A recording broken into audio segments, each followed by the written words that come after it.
Spain ದೇಶದಲ್ಲಿ ಗ್ಯಾಲಿಪಿಯೆಂಜೋ ಆಂಟಿಗೋ ಅಂತ ಒಂದು ಊರಿದೆ. ಅಲ್ಲಿ ನವಾರ ಅನ್ನುವಂಥ ಒಂದು ಪ್ರದೇಶದಲ್ಲಿ ಒಂದು ಹೋಟೆಲಿನ ಹೆಸರು ಹಿರಿದಾದ ಬೆರಗು ಅಂತ. ನಾನು ಕೇಳೇ ಇರಲಿಲ್ಲ ಅದನ್ನು. ನೀವಲ್ಲಿ ಹೋಗಿ ಸ್ಪೇನಿಗೆ ಏನಾದರೂ ಹೋಗೋದು ಅದರ ಕಡೆ ಗೂಗಲ್ ಭಗವಾನ್ಗೆ ಹೋಗಿ ನೋಡಿದರೂ ಗೊತ್ತಾಗತ್ತೆ.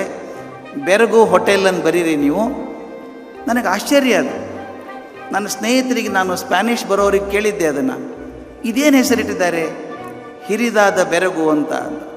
ಹಿರಿದಾದ ಅಲ್ಲ, ಅದು ಹೆರಿಡ್ಯಾಡ್ ಬೆರಗು ಅಂತ. ಹೆರಿಡ್ಯಾಡ್ ಅಂದರೆ ನಂಗೆ ಅರ್ಥ ಆಗುತ್ತೆ. ಸ್ಪ್ಯಾನಿಷಲ್ಲಿ ಕಂಟ್ರಿ ಎಸ್ಟೇಟ್ ಅಂತ, ಹಳ್ಳಿಯಲ್ಲಿರುವಂಥ ಎಸ್ಟೇಟ್ಗೆ ಹೆರಿಡ್ಯಾಡ್ ಅಂತ ಕರೀತಾರೆ. ಈ ಬೆರಗು ಅನ್ನೋ ಪದಕ್ಕೆ ಅರ್ಥ ಏನಾದರೂ ಇದೆಯಾ ಸ್ಪೇನಲ್ಲಿ ಅಂತ ಕೇಳಿದೆ. ಅವ್ರ ಹತ್ರ ನಮ್ಗೆ ಗೊತ್ತಿಲ್ಲ ಅರ್ಥ ಏನು ಅಂತ, ಬಟ್ ಹೋಟೆಲ್ ಹೆಸರು ಮಾತ್ರ ಬೆರಗು ಅಂತಿದೆ ಅಂತ. ಎಷ್ಟು ಚಂದದ ಹೋಟೆಲ್ ಅದು. ಪೂರ್ತಿ ನಿಸರ್ಗದ ಬೆಟ್ಟದ ಮಧ್ಯದಲ್ಲಿ ಒಂದು ಕಲ್ಲಿನಿಂದ ಕೋಟೆ ಕಟ್ಟಿದಂಥ ಬಿಲ್ಡಿಂಗ್ ಕಟ್ಟಿದ್ದಾರೆ. ತುಂಬ ಚೆನ್ನಾಗಿದೆ ಹೋಟೆಲ್. ಬಹುಶಃ ಆ ಹೋಟೆಲ್ ಕಟ್ಟಿದ್ದನ್ನು ನೋಡಿ ಜನ ಬೆರಗಾಗಿ ಬೆರಗು ಅಂತ ಹೆಸರಿಟ್ರೋ ಅಥವಾ ನಿಸರ್ಗವನ್ನು ನೋಡಿ ಬೆರಗಾಗಿ ಅಂತ ಹೋಟೆಲಿಗೆ ಬೆರಗು ಅಂತ ಇಟ್ಟನೋ ಗೊತ್ತಿಲ್ಲ. ತಮಾಷೆ ಅಂದರೆ ಸ್ಪ್ಯಾನಿಷಲ್ಲಿ ಬೆರಗು ಪದಕ್ಕೆ ಅರ್ಥ ಇಲ್ಲ ಅಂತ ಹೇಳ್ತಾರೆ, ಆದರೆ ಹೋಟೆಲ್ ಹೆಸರು ಬೆರಗು ಅಂತಿದೆ. ಅದರಿಂದ ಈ ಬೆರಗು ಅನ್ನೋ ಪದ ನಾನು ಬೆರಗುಡಿಸಿದ್ದು ಹೋಟೆಲ್ ಹೆಸರು ನೋಡಿದಾಗ ಕೂಡ. ತಾವು ಗ್ರೀಕ್ ಇತಿಹಾಸ ನೋಡಿದರೆ ಅಲ್ಲೊಬ್ಬ ಚಕ್ರವರ್ತಿ ಬರ್ತಾನೆ, ಯುಲಿಸಿಸ್ ಅಂತ ಚಕ್ರವರ್ತಿ. ಯುಲಿಸಿಸ್ಗೆ ಒಬ್ಬನೇ ಮಗ, ಅವನ ಹೆಸರು ಟೆಲಿಮ್ಯಾಕಸ್ ಅಂತ. ಇವತ್ತೆಲ್ಲ ಒಡಿಸಿ ಅಂತ ಏನು ಓದ್ತೀವಿ ನಾವು, ಒಡಿಸಿ ಎಲ್ಲ ಯುಲಿಸಿಸ್ನ ಕಥೆನೇ ಅದು.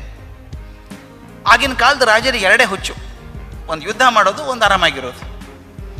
ಇವನು ರಾಜ್ಯ ವಿಸ್ತಾರ ಮಾಡಬೇಕು ಅಂತ ತೀರ್ಮಾನ ಮಾಡಿಕೊಂಡ ಯುಲಿಸಿಸ್. ಯುದ್ಧಕ್ಕೆ ಹೋಗಬೇಕು. ಯುದ್ಧಕ್ಕೆ ಹೋದ್ರೆ ಎಷ್ಟು ವರ್ಷ ಆಗುತ್ತೋ ಗೊತ್ತಿಲ್ಲ.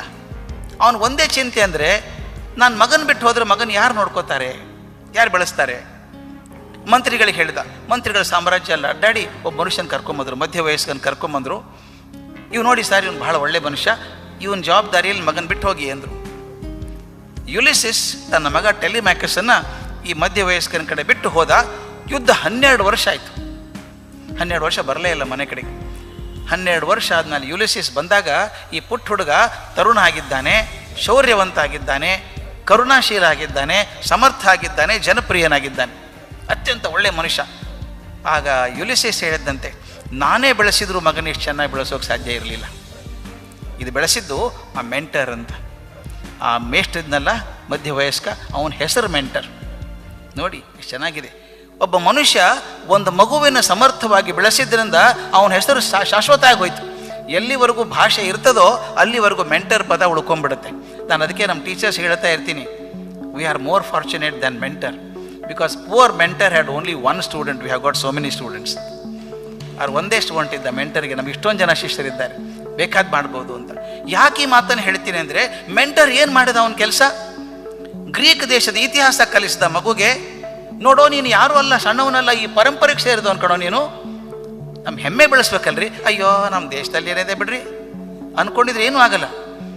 ಆದರೆ ನಾನು ಈ ಪರಂಪರೆಗೆ ಸೇರಿದವನು. ಎಷ್ಟೋ ಕಡೆ ಹೇಳ್ತಾ ಇರ್ತೀನಿ ನಾನು, ವಿಸಿಟಿಂಗ್ ಕಾರ್ಡ್ ತೊಗೊಂಡು ಹೋಗ್ತೀವಿ ನಾವು ಕೆಲಸಕ್ಕೆ ಹೋದಾಗ.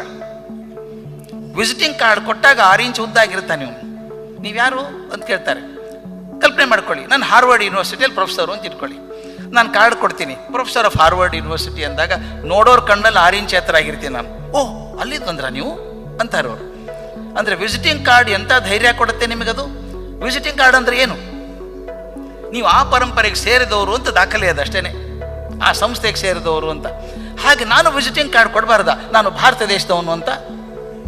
ಆ ಕೊಡಬೇಕಾದ್ರೆ ಅದು ಏನು ಅಂತ ನನಗೆ ಗೊತ್ತಿರಬೇಕಲ್ಲ. ನಮ್ಮ ಮೆಂಟರ್ಸ್ ಹೇಳ್ಕೊಡ್ಬೇಕು ನಮಗದನ್ನು. ನೋಡಪ್ಪ, ಈ ಪರಂಪರೆಗೆ ಸೇರಿದವನು. ಅದಕ್ಕೆ DVG ಹೇಳ್ತಾರೆ, ರಾಮ ನಡಿಯಿಟ್ಟ ನೆಲ, ಭೀಮನು ಸುರಿದ ಗಾಳಿ, ಸಮುದ್ರ ಇರುವಾಗ ನೀನೆಂತೂ ಹೊಸಬನೆಲ್ಲೋ ಮಂಕುತಿಮ್ಮ. ನಾವೇಂಗೆ ಹೊಸಬರಾಗ್ತೀವಪ್ಪ ಇದಕ್ಕೆ? ಸೋಮನಂ ಪೆತ್ತ ಕಡಲಿ ಪುರಾತನಗಳಿರೆ, ನಾವೆಂತೂ ಹೊಸಬರೆಲ್ಲೋ ಮಂಕುತಿಮ್ಮ. ರಾಮ ಅಡ್ಡಾಡಿದ ಇದೇ ಜಾಗದಲ್ಲಿ, ಭೀಮ ಇದ್ದದ್ದಿಲ್ಲೇ, ಕೃಷ್ಣ ಓಡಾಡಿದಂಥ ಜಾಗ ಈ ದೇಶ. ನಾವೇಂಗೆ ಹೊಸಬರಾಗ್ತೀವಿ? ಆ ಪರಂಪರೆಗೆ ಸೇರಿದವರನ್ನ ನಮ್ಮ ವಿಸಿಟಿಂಗ್ ಕಾರ್ಡ್ ಎಷ್ಟು ದೊಡ್ಡದಾಗಬೇಕು ನೋಡಿ. ಅದನ್ನು ಬೆಳೆಸುವಂಥ ಕೆಲಸ ನಾವು ಮಾಡಬೇಕು.